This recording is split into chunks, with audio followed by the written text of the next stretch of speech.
Do you see the hidden folk? The hidden folk live in the mountains. They've always lived in the mountains. In my grandfather's time, before the roads and the cars and the trains came through, they lived up in the mountains. In the time of the old Jarls, when there were no buildings but the wooden huts and the wooden church, they lived in the mountains. In the age before memory, when the first people came to the valley and found nothing but trees and a stream, they lived in the mountains. They've always watched us. From the first moment we set foot in the valley, they've watched us. They leave us alone, but they watch us, and when we break their rules, they punish us. They don't tell us what the rules are, but they punish us. I was told the rules when I was a boy. They didn't tell us, so we found out the hard way, when men went missing and when babies disappeared. You didn't go onto the mountain after dark. You didn't try to watch for them. You leave out a bowl of milk or a sweetbread on your doorstep in case they pass by in the night. You don't try to trap them or force them to give you favors. You don't go in the circles. The mushroom circles in the forest on the mountain, where one world bleeds into another. Don't step foot in them, or you'll never find your way home again. Your handsome baby went missing on a cold winter night. No one wanted to talk about the hidden folk, so they blamed the parents. I watched as the police came to take them away, and I didn't say anything, because I knew the city people didn't believe anymore, and wouldn't listen and wouldn't take me to, if not to prison, then to the type of hospital with bars on the windows. But I knew those parents hadn't killed their baby and thrown her in the lake like they said.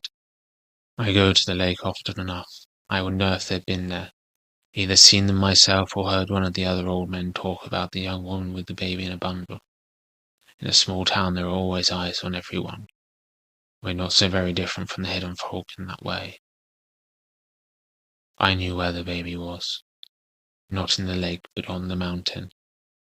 I knew who had taken it out of the carved pine crib and wrapped it in the white blanket the great-great-grandmother Johansson had wrapped her baby in. I had seen that blanket in the woods, a flash of white between the trees that I didn't think much of at the time, but knew later what it was.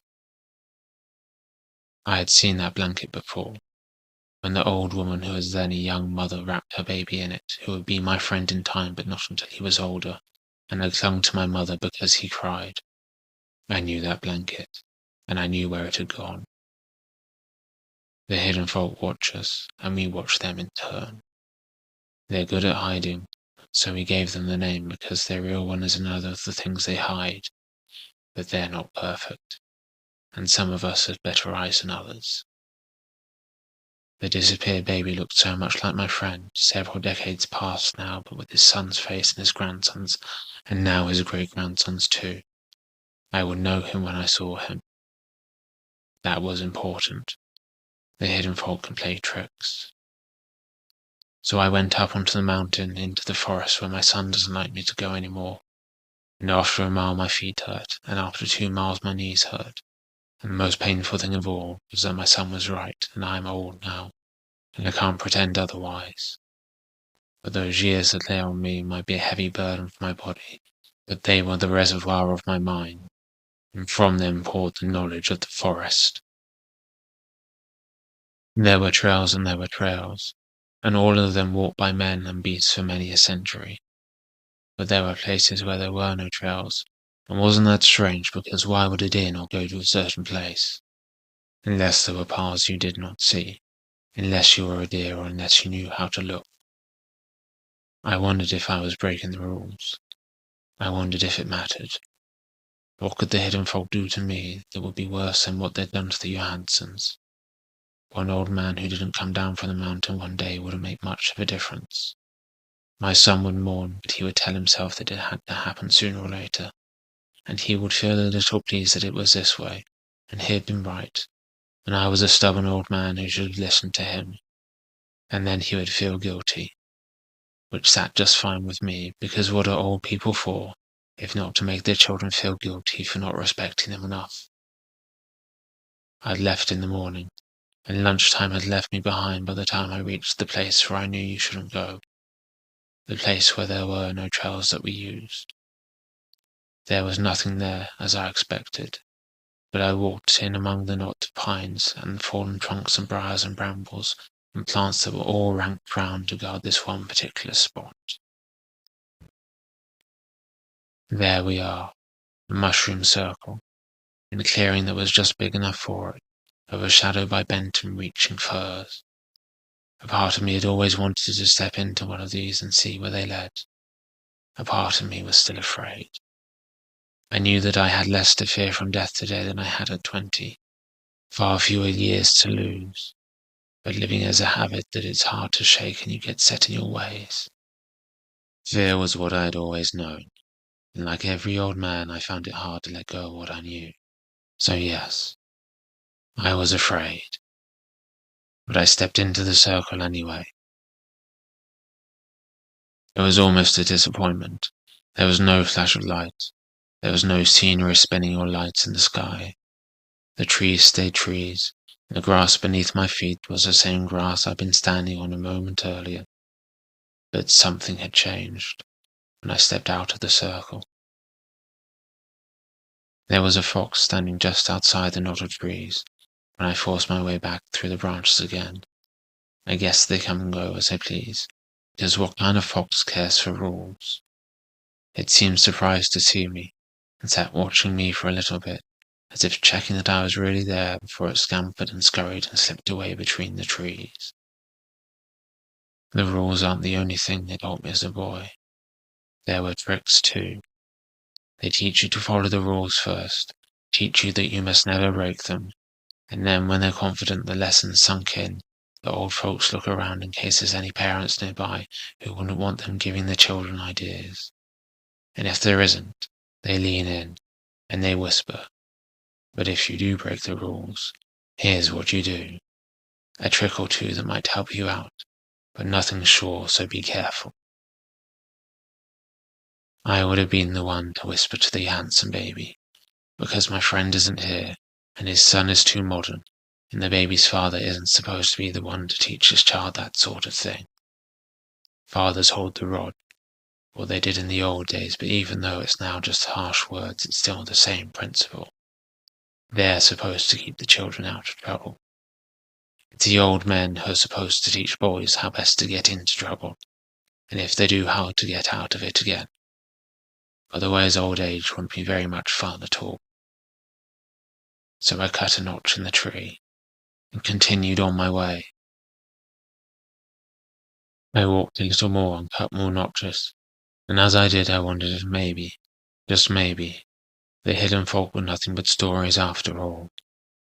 Even though sometimes the milk would be gone in the morning, or the animals would go lame for no reason except someone had got too near the mountain after dark, or a man who knew the forest all his life would disappear.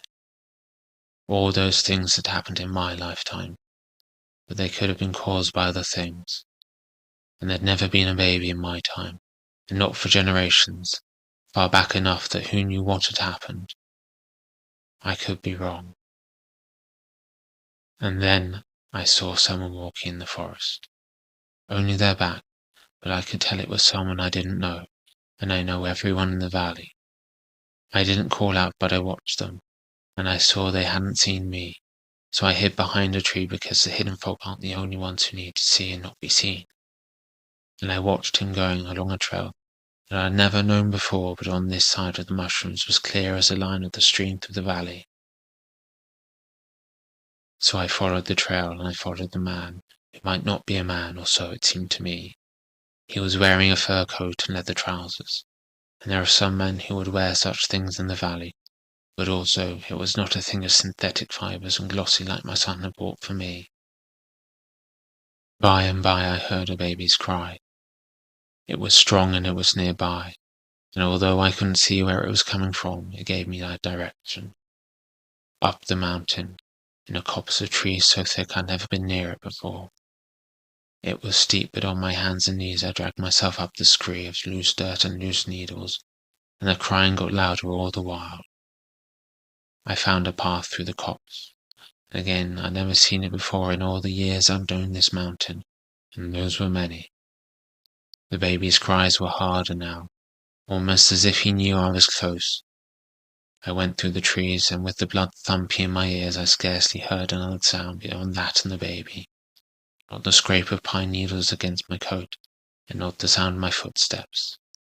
And maybe they didn't hear me either. There were huts amongst the trees. I didn't see them right away because they almost looked like part of the trees themselves, just bent branches and wood that had grown in an odd shape. But then I saw the doors and the windows, and the roofs felt of the green pine needles. And then I saw them. I couldn't call the hidden folk because they were hidden from me no more. Just plain folk then, and they looked like just plain folk rather than a story come to life, until I looked even closer and saw the magic in their eyes. They did not see the world like you or me, and seeing true is the first step to magic. They knew the sight, and they knew what could be done with the sight. In an eye blink they were gone, and if I hadn't known to look I never would have found them again, but they were only gone into the background, fading back into the browns and greys of the wood and the stone, that were like the browns and greys they wore. I told them to stop it, because I was here on the other side of the circle with them, and I could see them because I knew how to look. Maybe not as good as them, but I wasn't no baby they could play with. One of them asked me what I wanted. I told them they knew damn well. One of them asked why they should give me anything. I told them I was willing to trade. One of them asked me why they should ever let me leave the mountain again. Whichever one spoke, it was never the one I was looking at.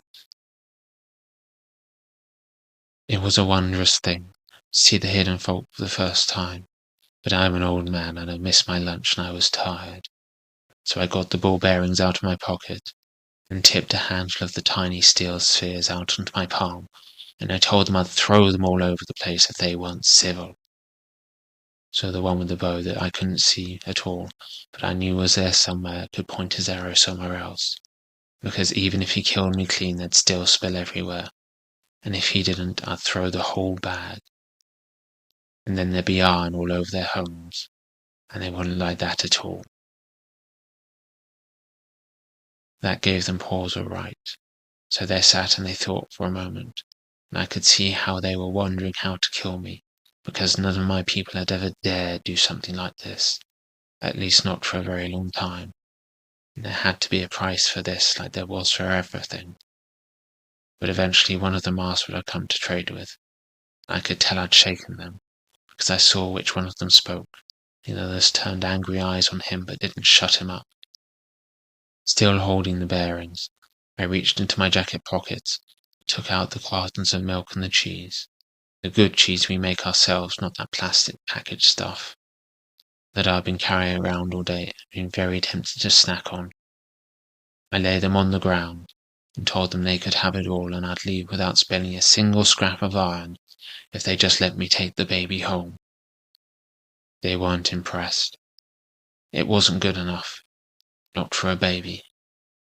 And I said it's not for the baby, it's for letting me leave, because I've trespassed here and I acknowledge that. But the baby's done nothing, and there should be no price to take him back where he belongs. You punish us when we do wrong, but let me tell you, it's you who've done wrong here, and I'll punish you with iron for it, if you don't set it right again. But they did not agree. They told me it was we had done wrong. You killed one of theirs. And I asked them what they meant, and they told me of one night a month past, when the moon was a sharp sickle, and the clouds were boulders, and their kinsmen had gone down into the valley to see what might be found. And there had been bright lights and a loud noise. One of our iron machines had chased him down and broke his bones, and he crawled back onto the mountain to die. The young Johansson, my old friend's son, the baby's grandfather. I heard it hit a deer a month back, in the big brand new vehicle for city people, that's too big for cities and no use out here either, so really just a shiny waste of money, which suited him well.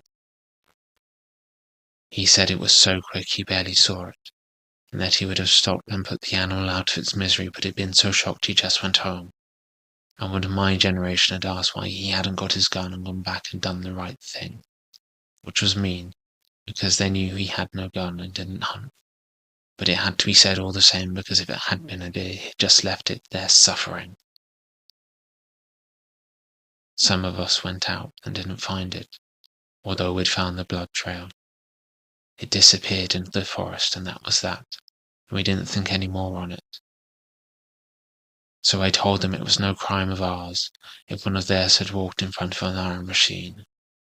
It wasn't done deliberately. How could it be, when we can't even see the hidden fault unless we know to look? They're big and they're loud and they're not hard to miss. Would they blame us if he'd walked behind one of our horses and got kicked, or fallen in our lake and drowned? I said I was sorry for the death of their kinsman, but his death lay on him and not on us, and it wasn't justice to punish us for his mistake, and certainly not to punish the baby. They muttered at that. A life for a life was their law, and they had always followed it. But I spoke the truth when I said that the young Johansen couldn't have seen him, and they knew that much at least. And they knew the iron machines only travel on the roads, and they're big and noisy and easy to avoid. So they had to agree, finally, that I might hold right in this. So we made a deal. They would give me the baby that they'd had no right to take after all, and they'd take my milk and my cheese as recompense for me coming along like this. And I'd take my iron with me, and they'd seek no further retribution on me and mine once I'd left their mountain. Before we sealed the deal, they offered me food and drink, which I knew not to take, or I'd go to sleep and wake up their servant, never thinking of home again. Then they gave me the baby, and I drew back his white blanket, and looked at his face. Then I told them to give me the baby Johansen, and they pouted, but they gave him to me. If I hadn't known him then, I'd have no business claiming him. But I had, and I did, and they couldn't deny me. And we spoke an oath that all that had passed today would be left in the past. No more retribution. I followed the path back to the circle, making sure to follow the ball bearings I dropped along the way, and not the arrows I carved on the trees which had twisted and turned because they said they'd let me leave. But if I got lost along the way, then that was on me. I picked up all the ball bearings on my way, because although I could have left them, and like them kept to the letter if not the spirit of the agreement, there was no reason to rile them further. And I got off the mountain, carrying the right baby, and I knew I was safe because I'd sworn that much at least. I left the baby on his grandmother's doorstep and rang the bell, then just walked away. Maybe someone saw me coming off the mountain. No one ever said anything. The police decided the kidnapper had had a fit of remorse, and let the baby's parents go without an apology because they were just doing their jobs after all. But the Johansens got a lot of home-cooked meals from people who were kind, and more from people who may or may not have believed they did what the police said they'd done, when any fool could see they hadn't, and now felt the need to make up for it. A few weeks later, the young Johansen, the baby's grandfather, found his big new vehicle and had its tyres slashed.